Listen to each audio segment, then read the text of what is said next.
નમસ્કાર, હું છું મહેંદી અને તમે જોઈ રહ્યા છો ન્યૂ ભારત ન્યૂઝ. નજર કરીએ આજના ટોપ 25 ન્યૂઝ પર. બંગાળની ખાડીમાં નવી સિસ્ટમ સક્રિય થવાની ઓગસ્ટના અંતથી ગુજરાતમાં મેઘરાજા ફરી જમાવટ કરશે, જ્યારે સપ્ટેમ્બર અને ઓક્ટોબરમાં પણ વરસાદી માહોલ યથાવત રહેવાની સંભાવના. ભાવનગર લઠ્ઠાકાંડ મામલે જવાબદારી નક્કી કરતા વર્તેજ પોલીસ મથકના પીઆઈ એબી પથેરિયાને સસ્પેન્ડ કરવામાં આવ્યા.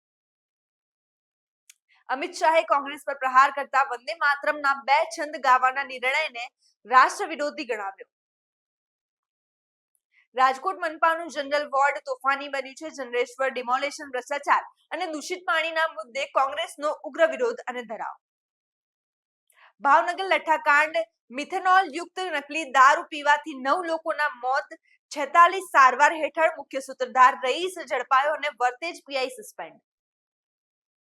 ભાવનગર લઠ્ઠાકાંડ બાદ ગુજરાત પોલીસ એક્શનમાં આવતા જામનગરમાં પોલીસ પેટ્રોલિંગ દરમિયાન રાજસ્થાનના દારૂ અને બિયરના જથ્થા સાથે એક કંડક્ટર ઝડપાયો.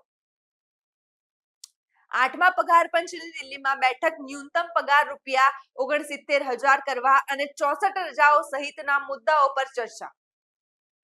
આંકલાવમાં ફૂડ વિભાગના દરોડા જ્વાલા. ચાઇનીઝ અને આશીર્વાદ હોટલ સીલ થતા વેપારીઓમાં ફફડાટ. વડોદરા ભાયલી સામૂહિક દુષ્કર્મ કેસમાં પોક્સો કોર્ટ તમામ 5 આરોપીઓને દોષિત જાહેર કર્યા. ખેડૂતોની વિવિધ માંગણીઓ અને વિરોધ પ્રદર્શનોને લઈને ગુજરાતમાં મોરબીથી દ્વારકા સુધીનો પંથક સતત ચર્ચામાં રહ્યો. વડોદરા પાલિકાએ વાર્ષિક ઇજારાના વિવાદ વચ્ચે આરસીસી બાકડા ફિટ કરવાની મર્યાદા વધારવા ફરી સ્થાયી સમિતિ સમક્ષ દરખાસ્ત મૂકી. કેન્સરની સારવારમાં ક્રાંતિ. મોડર્ન અને મેકન એમઆરએન વેક્સિન સ્કિન કેન્સર સામે મેળવી 49% મોટી સફળતા મેળવી.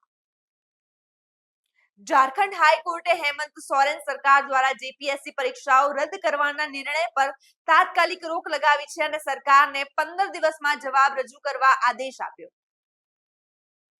અયોધ્યા રામ મંદિરના નામે બોગસ પ્રસાદ વેચવા બદલ સીસીપીએ એમેઝોનને ₹1 લાખનો દંડ ફટકાર્યો.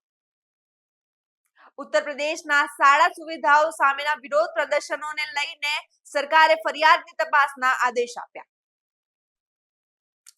કેન્દ્રીય મંત્રીમંડળની બેઠકમાં રજૂ થયેલા સોશિયલ મીડિયા પ્રદર્શન અહેવાલમાં વડાપ્રધાન નરેન્દ્ર મોદી પ્રથમ ક્રમે રહ્યા.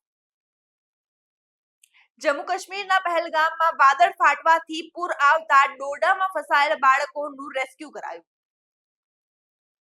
કેન્યામાં માઉન્ટ ઓલોલોકવે નજીક હેલિકોપ્ટર ક્રેશ થતા એક્વાડોરના ગુપ્તચર પ્રમુખ અને 15 અમેરિકનો સહિત 7 લોકોના મોત નીપજ્યા. પાકિસ્તાને ભારતીય વિમાનો અને એરલાઇન્સ માટે પોતાની એર સ્પેસ પરનો પ્રતિબંધ 24 સપ્ટેમ્બર 2026 સુધી લંબાવ્યો. ભારત અને જાપાન વચ્ચે દરિયાઈ સુરક્ષા અને સંરક્ષણ સહયોગ વધારવા માટે એક મહત્વપૂર્ણ સમજૂતી કરાર પર હસ્તાક્ષર કરવામાં આવ્યા. ગુરુવારે ભારતીય શેર બજારમાં તેજી જોવા મળી, જેમાં સેન્સેક્સ 628.4 પોઈન્ટના વધારા સાથે 77,537 અંકે અને નિફ્ટી 153.55 પોઈન્ટના વધારા સાથે 24,231 અંકે બંધ થયા. હોકી વર્લ્ડ કપ 2026ની મેચમાં ભારતે પાકિસ્તાનને 5-3 થી હરાવીને આગળના રાઉન્ડમાં પ્રવેશ કર્યો, જ્યારે આ મેચમાં હાર સાથે પાકિસ્તાન ટુર્નામેન્ટમાંથી બહાર થઈ. લીડ્સ ટેસ્ટમાં પાકિસ્તાન સામે 5 વિકેટ ઝડપનાર ઇંગ્લેન્ડના બોલરે ઓલી રોબિન્સ અને જો સ્ટ્રોંગે યાદગાર મેચ બોલીને અડધો બોલ કાપીને પોતાની પાસે રાખ્યો. ઓનલાઈન ફૂડમાંથી વંદો નીકળતા અભિનેત્રી શ્વેતા તિવારીએ ગુસ્સો વ્યક્ત કરી એફડીએ વડા તુકારામ મુંડેને કડક કાર્યવાહી કરવા અપીલ કરી. સુપરસ્ટાર યશની ફિલ્મ ટોક્સિક તેની ડાર્ક થીમ અને ભારે હિંસાના કારણે યુકે સેન્સર બોર્ડ તરફથી 18+ સર્ટિફિકેટ મળ્યું, જે 26 ઓગસ્ટે સિનેમાઘરોમાં રિલીઝ થશે. આજના ટોપ 25 ન્યૂઝમાં બસ આટલું જ. આવા જ વધુ અપડેટ્સ માટે જોતા રહો ન્યૂ ભારત ન્યૂઝ. નમસ્કાર.